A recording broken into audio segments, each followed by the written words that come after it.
welcome to Beyond the News. I'm your host AYESHA Khan, and in tonight's edition of the program, we will be discussing PTI 100-day performance marked by increased inflation, encroachments on KCR land to be cleared through grand operation, and world must triple effort or face catastrophic climate change, according to a UN report. But first, our top story tonight, PTI's 100-day agenda. The first 100 days of the PTI-led federal government concluded today, with Prime Minister Imran Khan informing the nation about the progress made since he took oath on August 18th. Speaking at the ceremony in Islamabad, Prime Minister Imran Khan apprised the government of its achievement in the first 100 days. He focused his address on the challenges faced by the common man and said that all policy decisions were inspired by those taken by Prophet Muhammad, peace be upon him, during the establishment of the state of Medina. Lastly, he highlighted the importance of independent state institutions and across-the-board accountability. Just yesterday, Prime Minister Imran Khan convened an important meeting in which he deliberated over the government projects to be included in the official 100-day report. The meeting further scrutinized the margin of accomplishing set targets, individual progress reports of ministers and other related divisions, implementations of cabinet decisions as well, austerity measures and public welfare projects announced by federal ministers. Prime Minister Imran Khan had also received a 100-day performance report of different ministers outlining feats and failures of the ministers in 100 days of governance. Well, according to the report, Federal Minister for Railways Sheikh Rashid and Minister of State for Communications Murad Saeed appeared to be having a tough contest in terms of edging past one another. The report finds that most of the ministries and the ministers have completed or are in process of completing their targets set for the 100-day agenda. The Railways Ministry, headed by Sheikh Rashid, registered an income of more than 2 billion rupees, while Murad Saeed's Ministry for Communications saw an additional of 3 billion rupees to the revenue in the first 100 days in office. Federal Minister for Water Resources Faisal Wada also achieved the set targets with noteworthy steps including stopping widespread water theft and progress for Dasu Dam construction. Foreign Minister Shah Mahmood Qureshi is also said to have accomplished targets relating to the ministry. Some of the features of the 100-day agenda included the merger of FATA with Khyber Pakhtunkhwa, which is still in progress. But little advancements have been made towards the bifurcation of Punjab and the creation of a new province in the southern region of the province. The 100-day agenda also contained a plan for introducing a development package for Karachi and a program for alleviation of poverty, besides a number of steps for improvement of the economy. Austerity measures also defined the first 100 days as Pakistan was surely headed to an IMF bailout program since the PTI won the elections. Despite taking financial assistance from Saudi Arabia, Finance Minister Asad Omar announced that Pakistan will seek an IMF bailout package as well, but would only accept it if it will be in the national interest of Pakistan. He concluded by saying that the government managed to introduce pro-poor policies despite inheriting a slew of economic challenges from the previous government. In addition, inflation has climbed sky high in the country with subsequent increase in the electricity and gas tariffs. When it comes to the politics of assembly, the issue of chairmanship of the Public Accounts Committee continues to haunt the ruling party PTI. Opposition parties are still demanding to make Shehbaz Sharif the head of the parliamentary committee as per tradition. Work on some of the promises is underway as the government looks set to increase the green population by planting 10 billion trees and attracting overseas investment, improving access to safe water, making Pemba autonomous, and pursue tax dodgers and money launderers. PMLN spokesperson Mariam Aurangzeb has said that the 100 days of the PTI government have been nothing but lies. Mariam Aurangzeb said that the time period has been riddled with mistakes and U-turns time and again, adding that the public has suffered the brunt of their failings. She also said that rising prices had a detrimental effect on the public as well.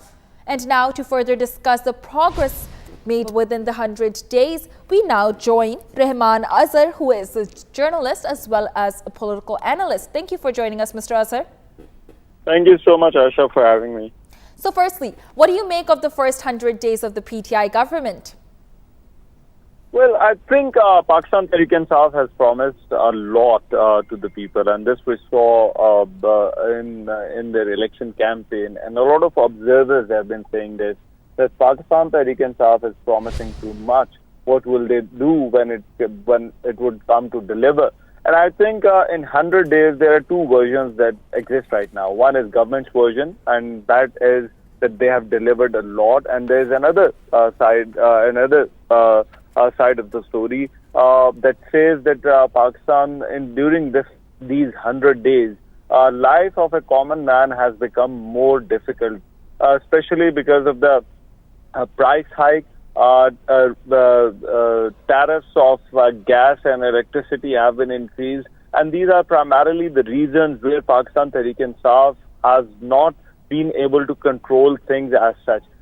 Anyways, today's speeches were very good. They were fancy enough to project government's social reforms agenda. But I had a feeling, and I can speak for myself as a person, that it looked like Pakistan Tehreek-e-Insaf has given itself and to the people of Pakistan another agenda for maybe 6 months or a year, in which again they came on stage. Pakistan Tehreek-e-Insaf chairman Imran Khan, who is Prime Minister now, he came again on stage to say that we will do all these things. But there was little focus on what has been done, what has been achieved, although there was a long list.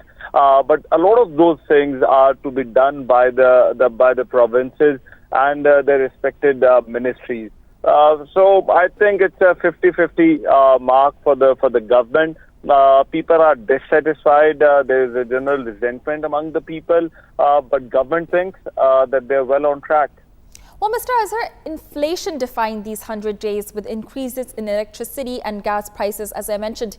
Do you think these anti-public decisions will impact PTI's popularity later on, possibly? Well, not later on. I mean, you have to see the popularity of the party right after 100 days of their government, and I think it's at a very low point. I've been going out and doing programs in public for my own program, but people seem quite dissatisfied with the performance of the government. Mainly because Imran Khan, who is now Prime Minister, during the election campaign, they had promised a lot. And when it comes to delivery of those promises, so people are now judging their present conditions in comparison to the promises that Pakistan Tehreek-e-Insaf had made during their election campaign. Well, so I think it becomes quite a debate where people are thinking that government has not delivered, and that's why it's not really that popular at the moment as it was on the election day. Well, why couldn't the government and opposition even come together on a single page over the issue of Public Accounts Committee? Well, Parliament has been one of the bigger failures of Pakistan Tehreek-e-Insaf's 100 days. In these 100 days, there has not been a single bill tabled in Parliament. They have only achieved the passage of financial bill, which every government does and which every government should get done easily. But because of the committees, there hasn't been any progress on any debate, any useful debate inside the House as well. Every time the session is called, we just see a shouting match that's taking place and the session is adjourned. So no meaningful legislation has been done. I think parliamentary committees and also the PAC chairmanship is an issue that needs to be resolved as soon as possible, because in 100 days, Pakistan Tehreek-e-Insaf has run the government, but not the parliament at all. And I think they need to focus on it. That's an interesting point you made right there. But which ministry do you think performed exceptionally well in the first 100 days? Were you surprised by any of the results?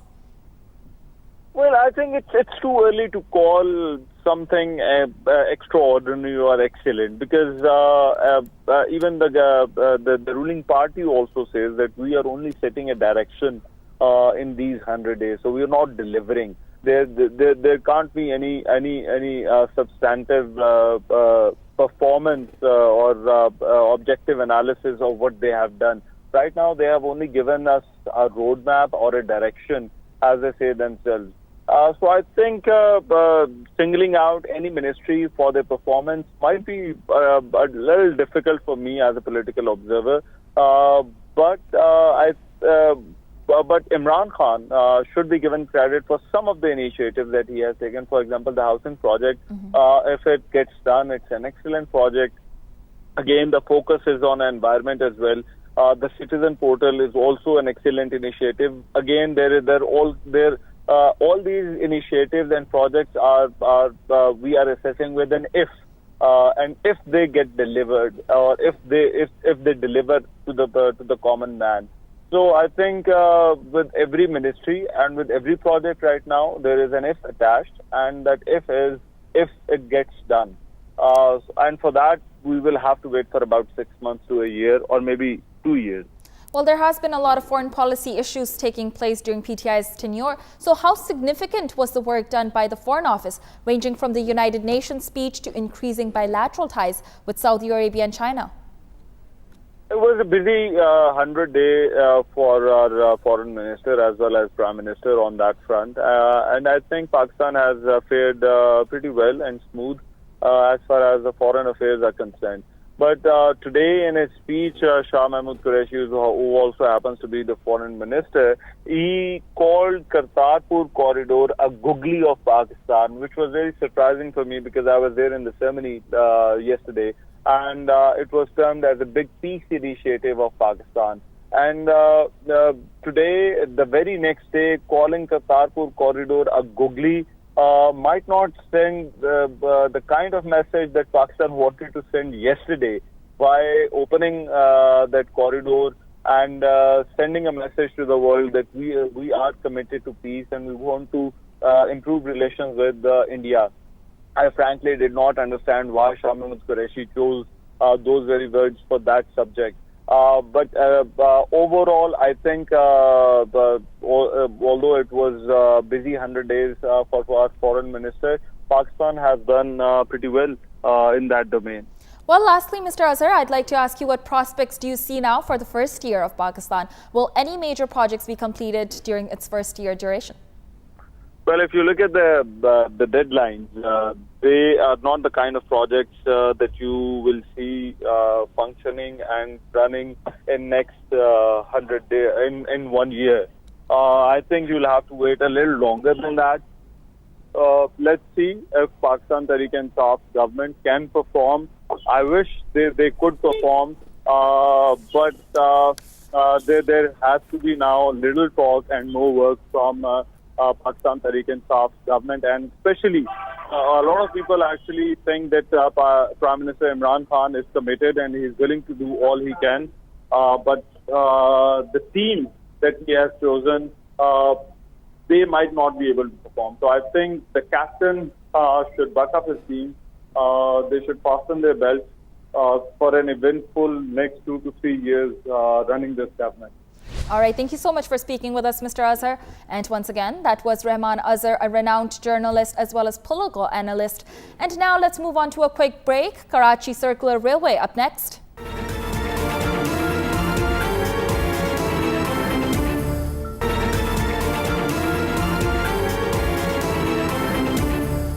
Welcome back.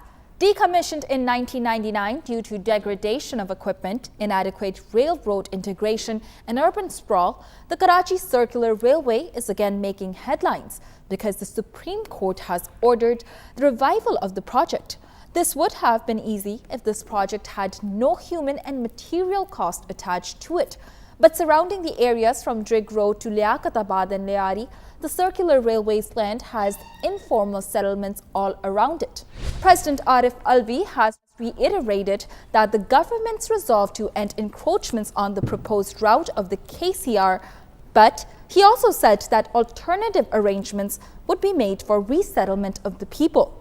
Well, PTI's MNA Aftab Siddiqui has also appealed to the judiciary to look into this matter on humanitarian grounds. He said that the government land should not be rendered homeless in the drive to transform the Circular Railway. Well, despite the reservations from across the board, the Pakistan Railways is set to begin the grand operation this week for the removal of informal settlements on their land. Now, then this revival story did not start in 2018. Instead, the project initially got funding for the revival back in 2010 when Japan International Cooperation Agency, or better known as JICA, stepped into the picture.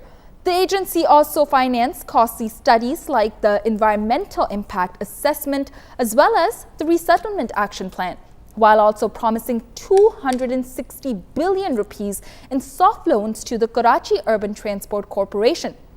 The Transport Corporation was also to be held accountable for rebuilding as well as refurbishment of the Karachi Circular Railway.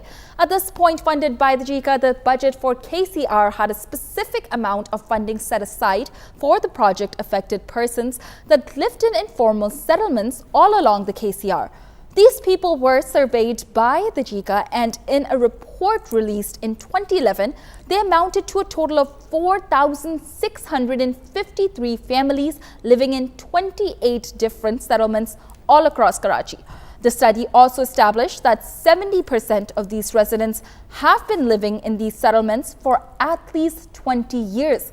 Keeping these facts in mind, the JICA and the Karachi Transport Corporation promised these project-affected persons a plot of 80 square yard land per family with full ownership rights in the vicinity of Jumagot railway station, adjacent to the urban area of the Shah Latif township in Bin Qasim town of the city. But in year 2014, under new federal government, for undisclosed reasons, a lot changed.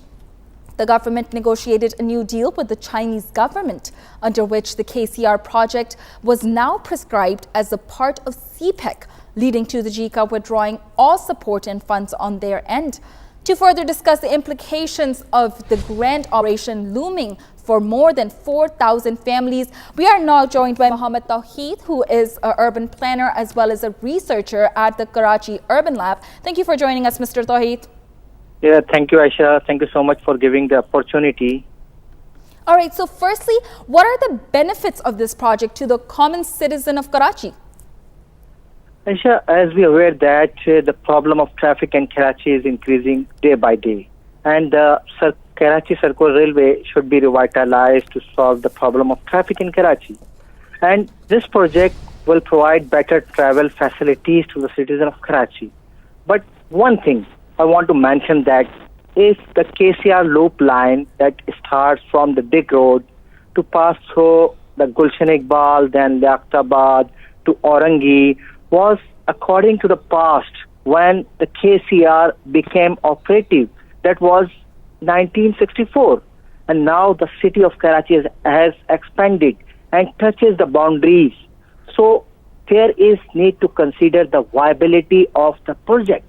And also, the environmental impact assessment of the KCR project that done in 2009. The question is the validity of that EIA.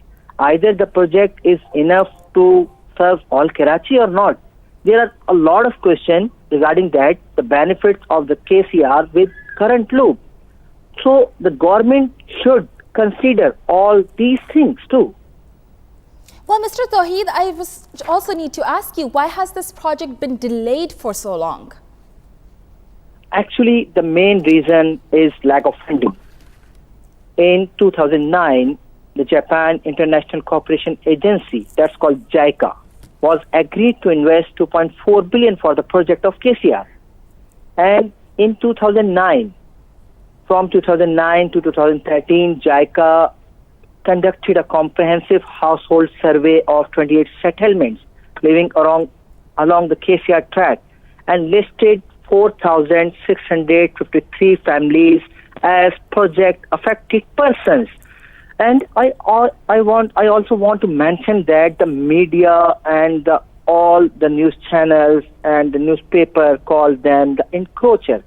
They are listed in JICA as project affected person. And afterward, what happened? In January 2009, JICA published the environmental impact assessment report for the KCR project. And till 2013, JICA was in with the project. After that, it suspended because no one interested to invest in KCR. Now the government agree to China to invest in KCR under the CPAC. Well, who exactly is responsible for implementing this project and its outcomes? Could you elaborate on that?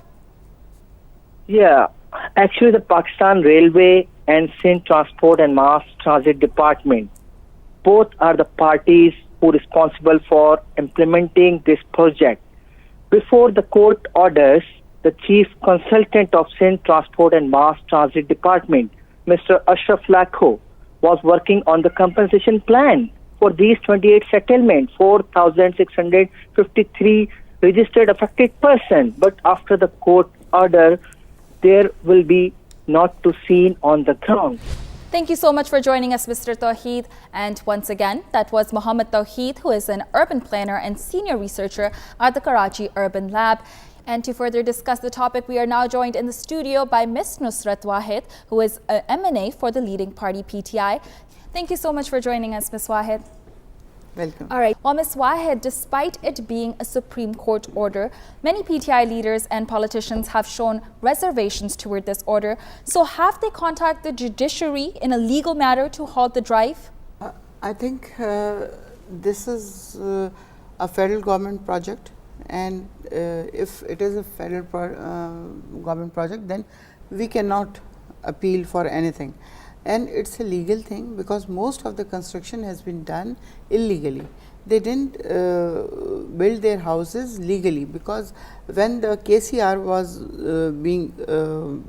working in Karachi, the transporters, they wanted to finish that because they wanted to bring their own transport here. So they make a plan of with KCR people, and this profitable company or this profitable work has been gone into losses, and then people started making houses there, and those all of those were illegal. So it was not for us that we should go for the court or say something like that, because if we'll talk about this, we can compensate them with the negotiation of province. You know, they will help us, and we can give them other places to transfer. But most of the construction which has been demolished, there were shops, not the homes. But here KCR, if KCR will start again, then there were houses, and we have to demolish those houses with the help of railway, and then railway will give them other places to build their houses. So we will try to compensate that thing. And have the representatives of the encroached land been consulted when it comes to raising of the common people's homes? Again, I'll say that it's normally the commercial shops and things like that. So it was not that they are affecting directly, but yes, if they have shops, they have their earning from there. They have been earning from there, so they wanted to have their shop somewhere else.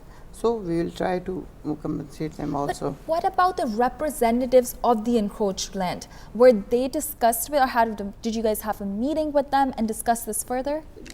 See, we have given them first 2 weeks, and then after 3 days, and then we went there and do the work.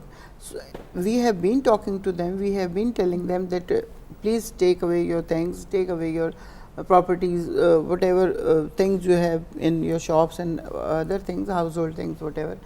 You can take that, and then we will demolish that. The places, I think the government haven't given them any places right now, but they will give them definitely. This is my opinion, that we should try to give them place and then demolish the things. This is my personal opinion. I don't know whether Sindh government or railway is doing this or not. Well, the people who are protesting against the raising of their homes have appealed directly to Prime Minister Imran Khan. In your knowledge, has he responded to their protests? See, Prime Minister cannot respond directly to anything because he is so very busy in correcting the things which has been, has been done from the last 30 years to this country. So he will ask his chief ministers and governors to look at it. So, it will be done by that. He will definitely, he will not have that much of time that he start taking everything to his notice. He has his representatives and they will do their job. Well, will the PTI-led government negotiate on the people's behalf with the Railways Ministry and reach a compensation or maybe a common ground in regards to this matter at hand? Yes, actually there has been lot of strong thinkings that the people who have lost the things, they should, not only the governor but the ministers also and MPAs, MNAs, they should also go to them and talk to them, and whatever their losses is, they will take estimate out of it and they will compensate that. Urban housing shortage will touch 20 million units by the year 2025. Well, will Naya Pakistan housing scheme be an adequate answer to such a mammoth task up ahead? You know, Rome has not been built in one day. We all know that. It will take time. We have 5 years in our hand. Whatever we could do, we will do. We will try to do. Khan Sahab has said that we will build this much of houses. Naturally, they were for poor people. You know, we can't give them in 1 day or 2 days or 1 year or 2 years, but we will do it. Definitely, we will do it. Right now, our Prime Minister has been giving his work in 100 days, whatever he has done in 100 days. So, it is not that difficult thing. We are working on it and working very hard on it, and whatever losses people have, if they lost their homes, if they lost their properties, if they lost their material things, we will try to compensate them, inshallah, in 5 years. Inshallah, we will do it. Well, Ms. Wahed, I'd just like you to answer this one last question, because the 100-day performance review just came out and you're a member of your MNA of the ruling party. So what do you have to say in regards to that? Are you satisfied with the performance? Yeah, definitely, I am more than satisfied, because 100 days is a very small number in the history of a nation. You know, whatever they have been done in 70 years, they damaged the country. We have got only 100 days, and our Prime Minister has put everything in you can say in line. Means that he has given us something to think about it, and everything which he has said that we will do this, we will do this, we will do this, he has made a strategy out of it, and he will do it, inshallah. Well, before you leave us today, I'd just like to ask you, is there anything on your personal agenda, any policies you're going to push for during your term? Yes, my personal agenda is working on women, because women in our country or everywhere in the world, this is a man's world, you know, but actually women are suffering more than men, because we are not physically that strong. Men are physically strong, we are emotionally very strong people. But the thing is that whatever plea has been done to women, it is done by her protector, her men, whether it's a father, brother, husband, whosoever relationship she is. Actually, everyone tried to curb her qualities, and there are very few families, literate families you can say, they promote their daughters to go and work, to do whatever they want to do. So, my object is that I will work on health issues, zacha bacha issues, that in every minute, every 2 minutes, 20 more women are dying all the time in Pakistan. So, I want first to create a small dispensary type of things in every district, in every UC, so that women can approach the 1 doctor, 2 nurses, 2 health visitors, like a small staff, but women can approach them.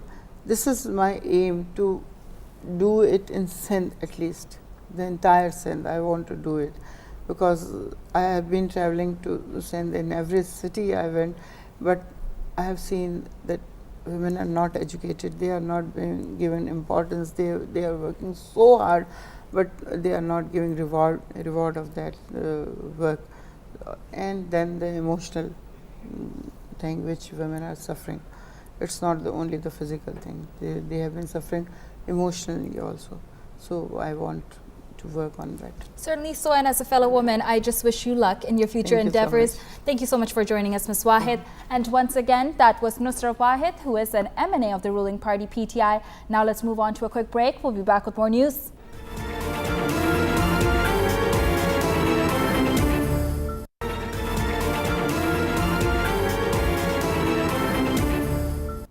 Thank you for staying with us. The United Nations warned in a new report Tuesday that countries are not on track to meet their commitments laid out in the 2015 Paris Climate Accord. The report, titled The Global Emissions Gap, highlights the fact that greenhouse gas emissions in 2030 could be between 13 and 15 billion tons, more than the level needed to keep global warming within 2 degrees Celsius this century. This assessment comes a few days before a UN climate conference is going to commence in Poland from December 2nd to December 14th. The UN Environmental Programme, which published this report, also said that increased emissions and lagging action means the gap figure for this year's report is larger than ever. This is why new taxes on fossil fuels, investment in clean technology, and much more strong government policies to bring down emissions are likely to be necessary. The United Nations also said that governments must also stop subsidizing fossil fuels directly and indirectly. Last month, the Intergovernmental Panel on Climate Change warned of the dire effects of allowing global warming to reach 1.5 centigrade above pre-industrial levels. While the fight against climate change continues, European Union's Climate Commissioner Arias Canet called on the bloc to aim for net zero greenhouse gas emissions by 2050. This is the most ambitious path in a long-term strategy for the European Union, and there will be some resistance to this bold idea as well. Mr. Arias Canet said that the bloc of 28 nations must lay out their 2050 strategy to cut emissions in with the Paris Agreement. On the other hand, the bloc is currently set to reduce emissions only by 45% by 2030 and 60% by 2050. While to further discuss the implications of this recent report, we're now joined by environmentalist Ambaranjani. Thank you so much for joining us. Yes, sure. Thank you. So firstly, let me ask you, the UN is basically saying that not much is being done to tackle fossil fuel emissions. What seems to be missing from the country's strategies to meet their emissions goals, according to you? So I feel that the countries are trying their best to tackle emissions, but it's not enough. So they need to strengthen the policies, the laws, and I think they need to bring on board private sector and other non-state actors like civil society and cities. And they need to spend a lot more on innovation so that they can bridge the emissions gap and get more technological advancement that can help us deal with climate change. Well, Ms. Sajani, despite advocating for lowering emissions, Pakistan is investing a lot in coal energy projects. Do you think this policy goes against what the government is advocating on the international stage? Yes, absolutely. We should be moving towards renewable energy, and we already have a lot of potential for solar, but instead of exploring that, we're moving backwards to invest more in fossil fuels. So why is the government not pushing forward the renewable energy initiatives? Are there no major incentives to push for clean energy? I think there are incentives, but it also depends on political will. Right now, China is a great leader and they want to invest in coal, and Pakistan sees more I think they're more interested in the short-term economic growth that the coal power plants will bring in the country, while overlooking the long-term impacts of investing in coal. Well, would you say it's about time that Pakistan should have a carbon tax maybe for polluting industries? I mean, I'm not too sure about that, because when it comes to taxes, I think the public in general does not trust the government to really invest in renewable energies, even with the tax. And I think with the current level of economic and quality of life here in Pakistan, I still feel it's going to put additional burden on the public to pay that tax. Yes, what we can do is that we can ask the big corporations and private sector to take the lead on carbon tax, and let's see if they're okay with that. Well, lastly, Ms. Ajani, will Pakistan push for any radical change at the COP24 conference in Katowice, Poland next month? With the change in political regime, I really hope that they do, because we do have a lot of potential for climate change mitigation in terms of investment in renewable energy. And there's a lot of potential there that they should explore. All right. Thank you so much, Ms. Ajani, for joining us. And once again, that was environmentalist Amber Ajani discussing climate change. And that is all for tonight. Be sure to tune back in tomorrow where we'll take you beyond the news.